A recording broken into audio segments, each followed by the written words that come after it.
नमस्कार दोस्तों, OCN network में आपका स्वागत है। मैं हूं ओमकार चौधरी।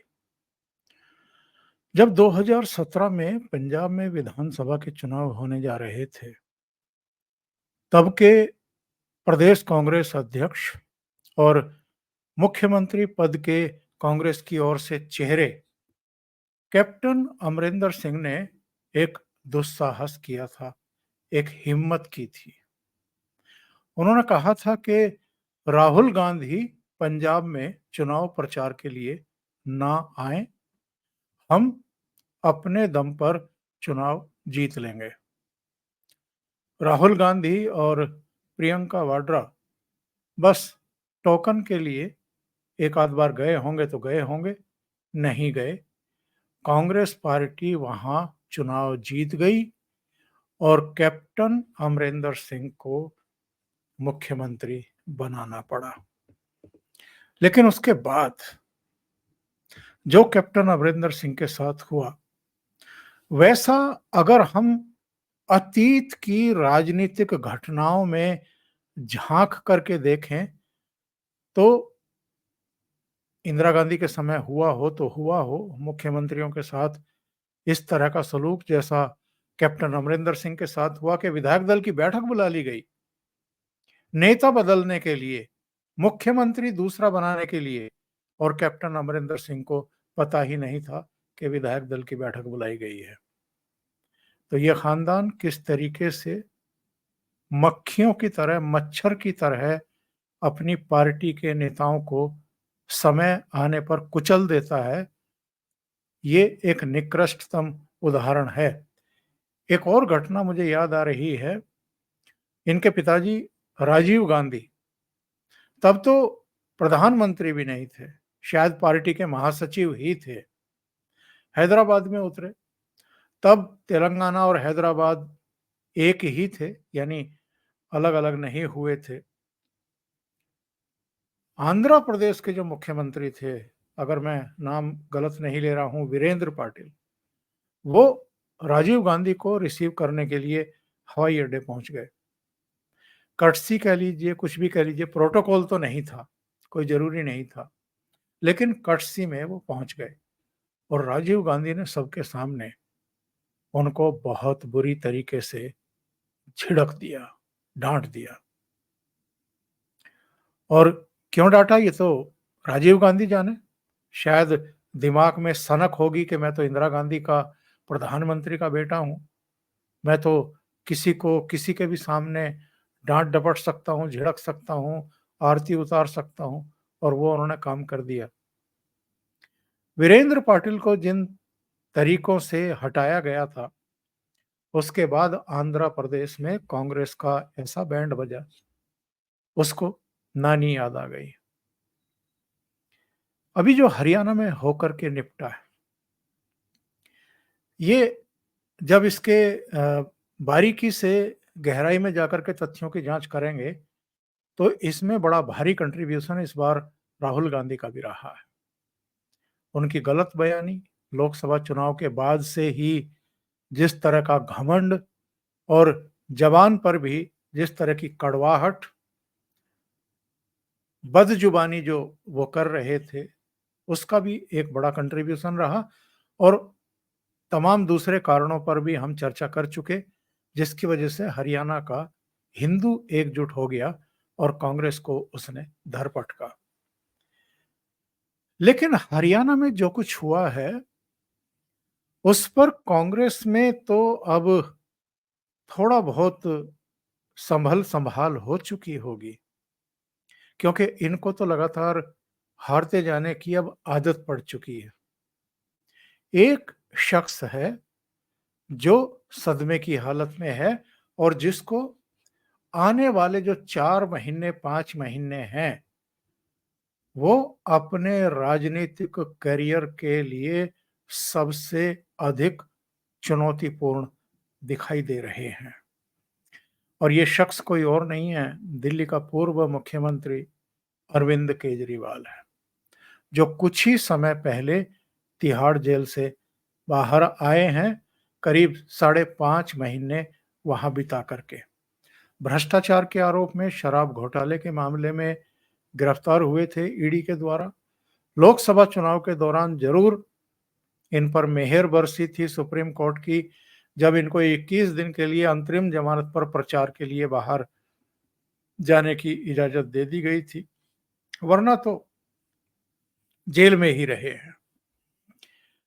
वो अरविंद केजरीवाल, उनके बयान, उनकी जो आशंकाएं हैं, जिस तरीके से उनको जनता अब हर जगह धर पटक रही है, उससे जो एक भीतर का भय है, जो इनसिक्योरिटी है और जो अनिष्ट होने की आशंका उनके भीतर बैठ गई है, और जो दूसरे लोगों को भी, हम जैसे लोगों को भी साफ साफ दिखाई दे रही है, दीवारों पर लिखी हुई, कि अगर किसी व्यक्ति का राजनीतिक करियर अपने अस्तांचल की तरफ है, अस्त होने की तरफ है, तो उसका नाम अरविंद केजरीवाल है। तो ऐसा नहीं है कि वो केजरीवाल को चीजें दिखाई ना दे रही हों या उनके सहयोगियों की समझ में नहीं आ रही हों कि साहब इस आदमी के साथ क्या होने जा रहा है। अगर अरविंद केजरीवाल को इन चीजों की समझ ना हो हुई होती, तो वो ना तो मुख्यमंत्री का पद छोड़ते, ना वो शीश महल छोड़ते, और ना ही विक्टिम कार्ड खेलने की कोशिश करते। आप ये देखिए कि लोकसभा चुनाव में इन्होंने विक्टिम कार्ड खेला। इन्होंने लोगों से कहा कि साहब जेल के बदले वोट से जवाब दीजिए, मुझे जेल भेजा गया, वोट से जवाब दीजिए। दे दिया लोगों ने वोट से जवाब। इनको एक भी सीट दिल्ली की नहीं दी। इन्होंने हरियाणा में वही कार्ड खेला। इनकी पत्नी ने भिवानी से लेकर के तमाम दूसरी जगहों पर जाकर के ये कहा कि साहब आपके बेटे को, आपके लाडले को मोदी जी ने तिहाड़ जेल में डाल दिया है, इसका जवाब आप अपने वोट से दीजिए। 88 कैंडिडेट खड़े किए थे हरियाणा की 90 विधानसभा सीटों के लिए। 87 की जमानत जब्त कर दी वहां के लोगों ने।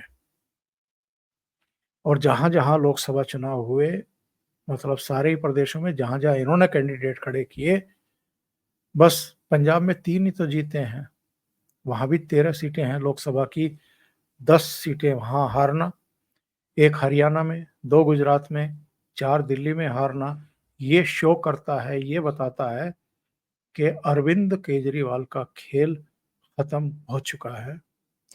अब विधानसभा चुनाव की औपचारिकता मात्र है। इसलिए इन्होंने दूसरे तरीके से चीजों को अब पब्लिक के सामने रखना शुरू किया है। और ये दूसरे तरीके से कैसे चीजों को रख रहे हैं, इनका कहना है कि साहब दिल्ली में अगर आज यमुना गंदी है, अगर सड़कें टूटी हुई हैं, अगर पॉल्यूशन की समस्या है, अगर पेयजल का संकट हुआ है, तो इसके लिए हम जिम्मेदार नहीं हैं। हमें जिन्होंने जेल में डाला वो जिम्मेदार हैं। वो नहीं चाहते थे कि साहब दिल्ली की जो एजुकेशन है वो विश्व स्तरीय बने, इसलिए मनीष सिसोदिया को उठा करके जेल में डाल दिया गया। ये नहीं चाहते थे कि दिल्ली में जो विश्व स्तरीय मोहल्ला क्लिनिक बनाए थे सत्येंद्र जैन ने, उनमें गरीबों का इलाज हो, इसलिए सत्येंद्र जैन को उठा करके जेल में डाल दिया। ये नहीं चाहते थे कि यमुना क्लीन हो और इसके सुंदर घाट हों, जहां के बारे में केजरीवाल ने कह रखा था कि साहब बस मुझे 5 साल दे दो आप, 5 साल में यमुना को मैं ऐसी बना दूंगा कि आप लोगों की शामें जो हैं वो यमुना जी के तीर पर, घाट पर जो है गुजरा करेगी अपने परिवार के साथ, और पहली डुबकी तो मैं लगाने वाला हूं। इस तरह की बातें इन्होंने जो सब्ज बाग दिखाए थे, 10 साल हो गए इनको मुख्यमंत्री बने हुए, 10 साल से ज्यादा ही हो गया। और अब जाकर के जब ये देखा कि दीवारों पर हार निश्चित लिखी हुई है और लोगों में इनके कारनामों को लेकर के जो खुद को कट्टर ईमानदार बताते थे, उन्होंने भ्रष्टाचार किए हैं और जमानतें भी नहीं मिल रही हैं कोर्ट से। राउज एवेन्यू कोर्ट जो निचली अदालत है और जो सर्वोच्च न्यायालय है, वहां तक ये लोग लगातार चक्कर काट रहे थे, जमानतें नहीं मिल रही थी। अब लोकसभा चुनाव में इनको अंतरिम जमानत मिल गई और अब विधानसभा चुनाव से कुछ महीने पहले नियमित जमानत भी मिल गई और सारे बाहर भी आ गए। जितने शराब घोटाले में और मनी लॉन्ड्रिंग में अंदर थे, एक एक करके बाहर भी निकल आए। अभी केवल वो वक्फ बोर्ड के घोटाले में जो अमानतुल्लाह खान अंदर है वही है, वरना अरविंद केजरीवाल भी बाहर आ गए, मनीष सिसोदिया भी, संजय सिंह भी, विजय नायर भी, के कविता जो आपके केसीआर की बेटी है वो भी, विभव कुमार जो स्वाति मालीवाल के साथ मारपीट के मामले को लेकर के अंदर हुए थे वो भी बाहर आ गए। तो सारे बाहर तो आ गए, लेकिन इनकी समझ में नहीं आ रहा है कि जितनी समस्याएं चारों तरफ बिखरी पड़ी है, जिनको इन्होंने सुलझाने के लिए कहा था, दिल्ली को लंदन और पेरिस बनाने के सब्ज बाग दिखाए थे, अब जनता का सामना कैसे करेंगे। और सबसे बड़ी बात यह है कि हरियाणा में जो हुआ है इनके साथ, जमानतें जब्त, दिसंबर 2023 में जो राजस्थान, मध्य प्रदेश, छत्तीसगढ़ में 205 कैंडिडेट खड़े किए थे, उनकी जमानत जब्त, नोटा से भी 50% कम वोट। इसके चलते इनकी नींदें हराम है और जिस तरह की ये बातें कर रहे हैं, जिस तरह की रणनीति अपना रहे हैं, किसी तरीके से लोग पिघल जाएं, इनकी गलतियां भूल जाएं, इन्होंने जो भ्रष्टाचार किया है उसको विस्मृत कर दें और इसलिए शराब घोटाले का तो नाम ही नहीं लेते हैं। इनके प्रवक्ता हों, इनके मंत्री हों, इनकी मुख्यमंत्री हों, खुद ये पूर्व मुख्यमंत्री अरविंद केजरीवाल हों या सत्येंद्र जैन जो एक दिन पहले ही तिहाड़ से जमानत पर बाहर आए हैं वो हो, कोई भी शराब घोटाले की बात नहीं करते। सब कहते हैं कि जी हमें इसलिए उठा करके मोदी जी की सरकार ने अंदर डाल दिया ताकि दिल्ली के कामकाज रोके जा सके, और अगर ये सत्ता में आ गए तो जो हमने 10 साल में कारनामे किए हैं, इतने बड़े विकास कार्य किए हैं, वो सब आकर के ये रोक देंगे। अभी विजेंद्र गुप्ता का एक बयान आया था ना, भारतीय जनता पार्टी के जो विधायक दल के नेता रहे, उन्होंने कहा था कि ये जो कह रहे हैं कि जितनी हमारी योजनाएं थी, चाहे मुफ्त की बिजली हो, मुफ्त का पानी हो, बसों में महिलाओं का सफर हो, वो सब बंद कर देंगे। तो उन्होंने कहा कि हम भी इनको जारी रखेंगे। इसका मतलब ये है कि भारतीय जनता पार्टी हर हाल में इनको अब बाहर का रास्ता दिखाने के लिए पुख्ता रणनीति तैयार कर चुकी है। चेहरा कौन होगा इस पर सबकी निगाह है, क्योंकि जब चेहरे की बात आती है तो भारतीय जनता पार्टी कई बार मात खा जाती है। लेकिन अरविंद केजरीवाल का चेहरा अब इतना मतलब बदसूरत हो चुका है भ्रष्टाचार के और काम ना करने के मुद्दे पर अगर हम देखें तो संभवतः दिल्ली के लोग अब इनको भी वोट देना पसंद ना करें। और जो हाल में इनके बयान आए हैं, जो हाल में इनकी रणनीति आई है, उससे इनकी जो बौखलाहट है, इनकी जो बेचैनी है, इनकी जो आशंकाएं हैं, वो परिलक्षित होती हैं। एक दिन पहले सत्येंद्र जैन जेल से रिहा होकर के आए और उनको इन्होंने कहा कि मुख्यमंत्री आतिशी के साथ प्रेस कॉन्फ्रेंस करो, क्योंकि छठ के मौके पर जो तस्वीरें यमुना की आई हैं, जिनमें वो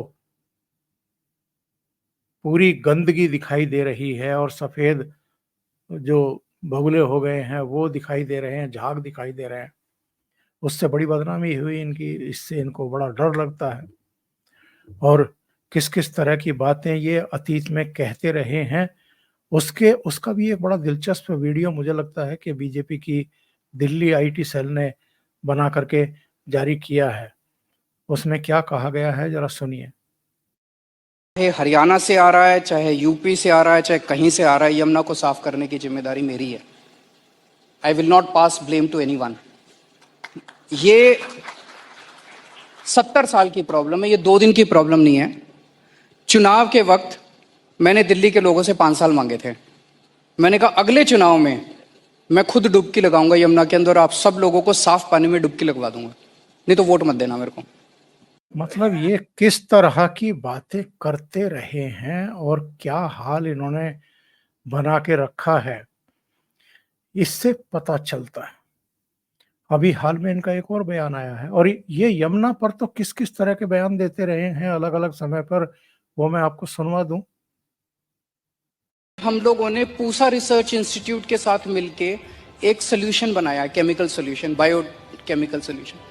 वो सोल्यूशन छिड़कने से वो जो स्टबल है, पराली है, वो खाद में कन्वर्ट हो जाती है। It's a win win situation और इतना सस्ता है। दिल्ली सरकार ने दिल्ली के सारे खेतों में छिड़काव कर दिया फ्री में। पंजाब सरकार भी कर सकती है, यूपी सरकार भी कर सकती है, हरियाणा सरकार क्यों नहीं कर रहे वो लोग?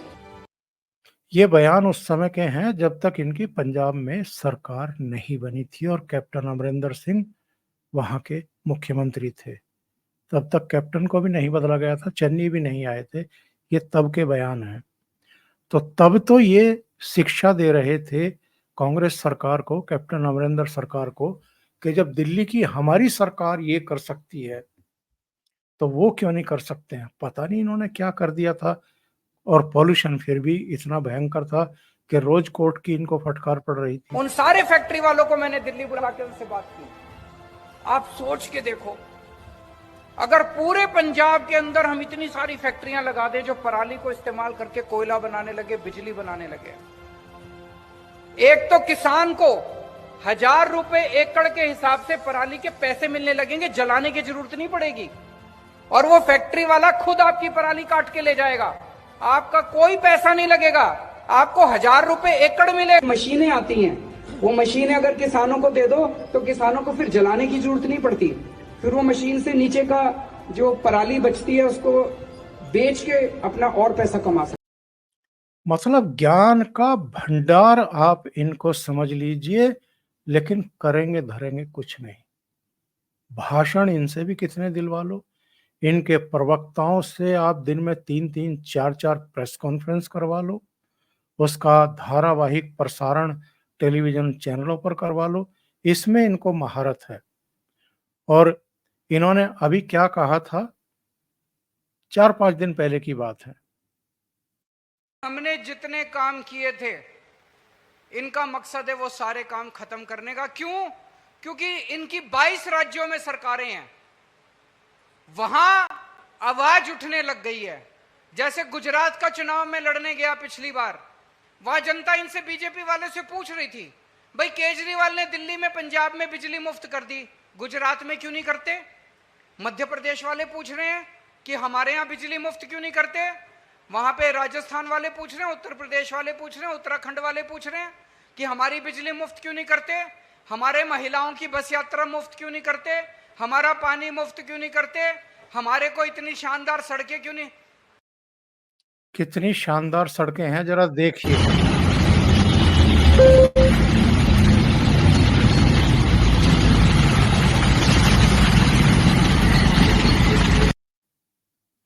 ये हैं शानदार सड़कें दिल्ली की, जिनके बारे में ये अभी भाषण दे रहे थे। तो मैं जिक्र कर रहा था कि सत्येंद्र जैन एक दिन पहले तिहाड़ से निकल करके बाहर आए और उनको कहा कि आप मुख्यमंत्री के साथ बैठो और यमुना क्यों नहीं साफ हुई है, इस पर जरा कुछ ज्ञान दो ऑन कैमरा, दिल्ली की जनता को भी और पूरे भारत को भी। तो जरा देखिए सत्येंद्र जैन ने क्या ज्ञान दिया है मुख्यमंत्री आतिशी के बराबर में बैठ करके। आजकल यमुना पॉल्यूशन के ऊपर बहुत बात हो रही है। जैसे आतिशी जी ने बताया कि बीजेपी के काफ़ी सारे नेता फ़ोटोशूट के लिए आजकल जा रहे हैं, तो वो फ़ोटोशूट कराने जाते हैं, कभी इधर दिखाते हैं, कभी उधर दिखाते हैं। यमुना का जो पॉल्यूशन है, अरविंद केजरीवाल जी ने कहा था कि दिल्ली के अंदर हम यमुना को साफ़ कर देंगे, और उसको साफ़ करने के लिए युद्ध स्तर पे काम स्टार्ट हो गया था। जब काम स्टार्ट हुआ और बीजेपी को लगने लगा कि ये तो वाकई अगले इलेक्शन से पहले यमुना साफ़ हो जाएगी, तो बीजेपी ने क्या किया, पहले मुझे अरेस्ट किया क्योंकि मैं यमुना क्लीनिंग के लिए अरविंद जी ने मेरे जिम्मे ड्यूटी लगाई थी। जल मंत्रालय मुझे दिया था, यमुना को साफ़ करने की स्पेसिफिक जिम्मेदारी दी गई थी। बाद में फिर अरविंद केजरीवाल को भी अरेस्ट कर लिया। कारण यही था कि अगर दिल्ली में यमुना नदी साफ़ हो गई, इन बीजेपी वालों से तो गंगा साफ़ हुई नहीं, पर इनको ये जरूर पता था ये दिल्ली साफ़ जरूर कर देंगे। इनके ढोंग, इनके पाखंड, इनके झूठ आप देख रहे हैं।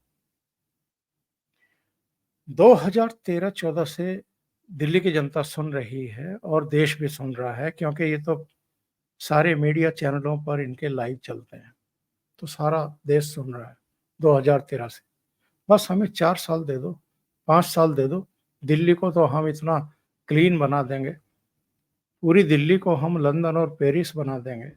और अब नया बहाना क्या शुरू किया है, जब इनको पता लग रहा है कि लोग अब कहीं जूते हाथ में ना निकाल लें कि 5 साल और दिए थे तुम्हें, और यमुना गंदी की गंदी, सारी सड़कें टूटी हुई हैं, पॉल्यूशन वैसे का वैसा ही है, पेयजल संकट वैसा ही होता है, जरा सी बारिश होते ही पूरी दिल्ली डूब जाती है, बसें तक खड़ी हो जाती हैं, कारें डूब जाती हैं उसमें। तुम लोगों ने किया क्या है सिवाय प्रेस कॉन्फ्रेंस करने के? तो अब नया बहाना ये तलाश किया है कि साहब ये कहना शुरू करो कि चूंकि मुख्यमंत्री को भी जेल में डाल दिया, सत्येंद्र जैन को भी जेल में डाल दिया, मनीष सिसोदिया को भी जेल में डाल दिया, संजय सिंह को भी जेल में डाल दिया, तो जी काम कौन करता? इसलिए दिल्ली की ये सारी समस्याएं हैं। कर लो, क्या करोगे इनका? ये अगर जेल चले भी गए तो ब्यूरोक्रेसी भी बाहर थी, जो दूसरे मंत्री बने थे जिनको वो महकमे मिले थे वो भी थे, वो तो जेल में नहीं डाले गए, लेकिन एक नया बहाना तलाश किया है ताकि लोगों को फिर से भ्रमित किया जा सके। अभी के लिए इतना ही। बहुत बहुत धन्यवाद। अगर आपको ये चैनल और इसके कंटेंट पसंद आ रहे हैं तो लाइक करें, कमेंट करें, वीडियो को शेयर भी करें। अभी तक अगर आपने ये चैनल सब्सक्राइब नहीं किया है तो सब्सक्राइब कर लें, साथ में लगे बेल आइकॉन को दबा दें ताकि आगे आने वाले वीडियो और उनके नोटिफिकेशन आप तक पहुंचते रहें। बहुत बहुत धन्यवाद। नमस्कार।